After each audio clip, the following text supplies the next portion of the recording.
नमस्कार साथियों, एक नए वीडियो में आपका स्वागत है। दोस्तों, इस वीडियो में हम पढ़ने वाले हैं जनसंख्या भूगोल स्टार्ट करने वाले हैं, जिसमें हम पढ़ने वाले हैं जनसंख्या भूगोल का स्वरूप और जनसंख्या भूगोल का क्षेत्र। बहुत ही आसान भाषा में और केवल हमको समझते हुए चीजों को जाना है। बाकी उसको डिटेल में कैसे लिखना एग्जाम में वो आपको पता है, आप लिख लोगे, हमको इतना आप पे भरोसा है। आइए बात करते हैं जनसंख्या भूगोल का स्वरूप।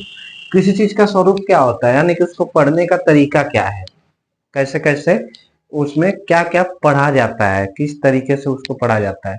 तो जो जनसंख्या भूगोल का स्वरूप है वह है वैज्ञानिक स्वरूप है। वैज्ञानिक स्वरूप क्यों है?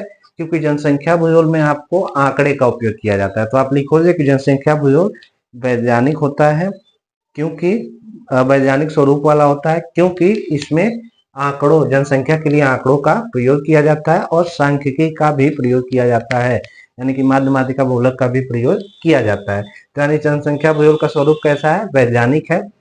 जनसंख्या भूगोल का स्वरूप गतिशील है। गतिशील क्यों है? क्योंकि जनसंख्या जो है वे हमेशा बदलती रहती है। आज कुछ और जनसंख्या है, कल कुछ और जनसंख्या होगी, परसों कुछ और जनसंख्या होगी। तो यानी कि जनसंख्या भूगोल का स्वरूप कैसा है? गतिशील है, यह हमेशा चेंज होती रहती है। जनसंख्या भूगोल का स्वरूप स्थानिक स्वरूप है। स्थानिक स्वरूप का मतलब ऐसा स्वरूप जो स्थान विशेष के लिए अलग हो और दूसरे स्थान के लिए अलग हो जाए। जैसे कहीं पर ज्यादा जनसंख्या पाई जाती है, जैसे मैदानी क्षेत्रों में, वहीं आप पहाड़ी इलाकों में पहुंच जाते हो तो वहां पे जनसंख्या क्या होती है? कम पाई जाती है। तो यानी कि जनसंख्या भूगोल का जो क्षेत्र है या जो स्वरूप है वे कैसा है? स्थानिक है। जनसंख्या भूगोल का स्वरूप स्थानिक है। जब हम अध्ययन करते हैं तो स्थान व स्थान पे वे जनसंख्या अलग अलग पाई जाती है। जनसंख्या भूगोल का स्वरूप सामाजिक व आर्थिक है। सामाजिक और आर्थिक होने का मतलब, जनसंख्या भूगोल में आप क्या चीजें पढ़ते हो? जनसंख्या भूगोल में आप सामाजिक चीजें पढ़ते हो, यानी कि जैसे रोजगार के बारे में, बेरोजगारी के बारे में, या गरीबी के बारे में। इससे भी जनसंख्या से ही रिलेटेड है यह सब। तो यह सब सामाजिक है और आर्थिक है, पैसे से रिलेटेड तो है। तो जनसंख्या भूगोल में इसका अध्ययन भी किया जाता है, यानी कि जनसंख्या भूगोल का स्वरूप कैसा है? सामाजिक और आर्थिक भी है।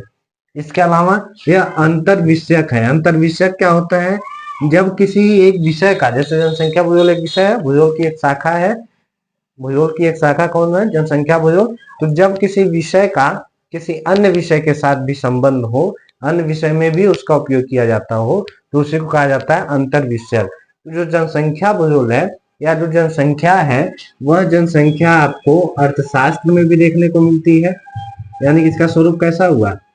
अंतर विषयक हुआ, यानी कि दूसरे विषय के साथ भी जुड़ा हुआ है। अर्थशास्त्र से भी या फिर समाज शास्त्र से भी यह जुड़ा हुआ आपको मिलता है। तो यानी कि यह कैसा है? अंतर विषयक है। तो आई होप आपको ये स्थानिक स्वरूप के बारे में, सॉरी, जनसंख्या भूगोल के स्वरूप के बारे में समझ में आया होगा। इसका स्वरूप वैज्ञानिक है, क्योंकि यह आंकड़ों का अध्ययन करता है, इसमें सांख्यिकी आती है। इसका गतिशील है, इसका स्वरूप गतिशील है क्योंकि यह चेंज होता रहता है। इसका स्वरूप स्थानिक है क्योंकि यह बदलता रहता है स्थान स्थान पे, है ना। जनसंख्या चेंज होती रहती है। सामाजिक और आर्थिक के सामाजिक मुद्दों या आर्थिक मुद्दों का भी अध्ययन जनसंख्या भूगोल करता है। और अंतर विषयक है क्योंकि यह दूसरे विषयों जैसे कि अर्थशास्त्र और समाजशास्त्र से भी जुड़ा हुआ है। यह तो हुआ स्वरूप। अब बात करते हैं क्षेत्र में। तो जनसंख्या भूगोल का क्षेत्र क्या है? तो जनसंख्या क्षेत्र क्या होता है? क्षेत्र होता है जो जो चीजें आप किसी सब्जेक्ट के तहत पढ़ते हो। तो जनसंख्या भूगोल के अंतर्गत क्या क्या पढ़ना है, उसी को हम उसका क्षेत्र कहेंगे। आज आने वाले टॉपिक को जितना भी आप पढ़ोगे वे सभी इसके क्षेत्र में ही आएंगे, ठीक है। तो फिलहाल जो क्षेत्र यहाँ पे हम लिखे हैं उसको बता देते हैं। जनसंख्या का आकार व वितरण। जनसंख्या का आकार क्या होता है? मतलब जनसंख्या, कुल जनसंख्या कितनी है, यहाँ पे हमने लिख लिया है। जनसंख्या का आकार मतलब कुल जनसंख्या कितनी है, और वितरण मतलब कि जनसंख्या कहाँ कहाँ कैसे कैसे रहती है। वितरण मतलब किस तरीके से जनसंख्या पूरे विश्व में बटी हुई है, ठीक है। तो इसका पहला क्षेत्र हो गया, क्या अध्ययन करता है? जनसंख्या का आकार बताता है कि जनसंख्या ज्यादा है, कहाँ कम है, ये आकार हो गया उसका। और क्या बताता है? उसका वितरण बताता है, मतलब जनसंख्या कैसे कैसे बटी हुई है। फिर है जनसंख्या घनत्व। जनसंख्या घनत्व क्या होता है? तो मान लीजिए 1 किलोमीटर, 1 वर्ग किलोमीटर का कोई एरिया है, चारों तरफ से 1 1 किलोमीटर, ठीक है। 1 वर्ग किलोमीटर का कोई एरिया है, तो उसमें कुछ जनसंख्या होगी ना। तो अगर जो जनसंख्या इसमें होती है 1 वर्ग किलोमीटर में जितनी जनसंख्या होती है उसी को हम कहते हैं जनसंख्या घनत्व। क्या कहा जाता है उसको? जनसंख्या घनत्व। जब चारों तरफ का बाउंड्री 1 किलोमीटर का हो और उसमें जितनी जनसंख्या रहती है उसी को हम कहते हैं जनसंख्या घनत्व, यानी कि प्रति किलो वर्ष की कुल जनसंख्या। ये अभी हम किस में पढ़ते हैं? जनसंख्या भूगोल के अंतर्गत पढ़ते हैं, यानी किसके क्षेत्र में आया? जनसंख्या संरचना। जनसंख्या संरचना का मतलब आप जब जाते हो, आप जनसंख्या देखो अपने गांव का, अपने कस्बे का, कहीं का भी जनसंख्या देखो, वहां पे आप एक चीज देखोगे कि पुरुष रहते हैं, महिला रहते हैं, मतलब लिंग के आधार पे वहां पे चेंजेज है ना। आयु के आधार पे कोई कम 0 से 18 साल की उम्र के कुछ लोग हैं, कुछ 18 से 59 साल 60 साल के उम्र के हैं, कुछ 60 साल के ऊपर है, तो यानी कि आयु के आधार पे। तो इसी को हम संरचना कहते हैं। संरचना मतलब किस तरीके से जनसंख्या, पूरी जनसंख्या किस तरीके से बनी हुई है। संरचना मतलब किस तरीके से बना हुआ है। जैसे मार्कर है, इसमें कैफ है, फिर है, उसके बाद इसके अंदर रिफिल है। तो यह सब चीजें किस तरीके से बनी हुई है, उसी तरह से जनसंख्या किस तरीके से बनी है, यानी कि अलग अलग आयु के लोग जाते हैं, उसमें अलग अलग लिंग के लोग जाते हैं, कुछ लोग साक्षर हैं, कुछ लोग निरक्षर हैं। तो कैसे बनी होती है जनसंख्या संरचना के बारे में भी यह टॉपिक हमारा क्या करता है? जनसंख्या भूगोल अध्ययन करता है।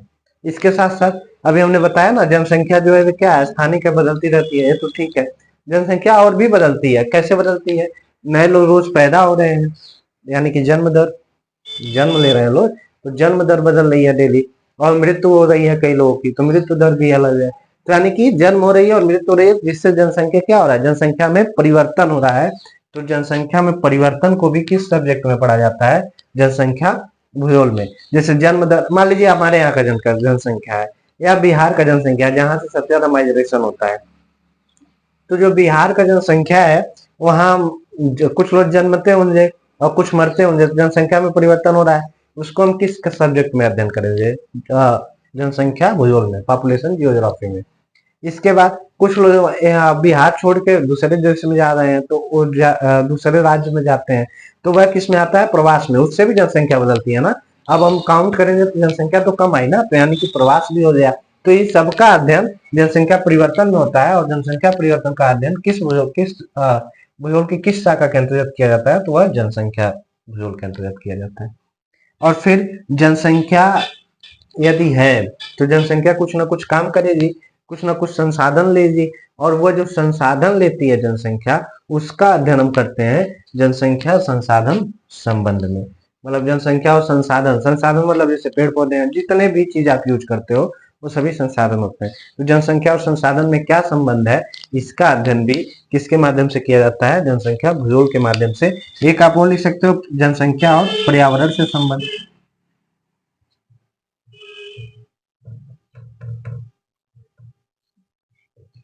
जनसंख्या का पर्यावरण से क्या संबंध है, इसका अध्ययन भी हम जनसंख्या भूगोल के अंतर्गत ही करते हैं।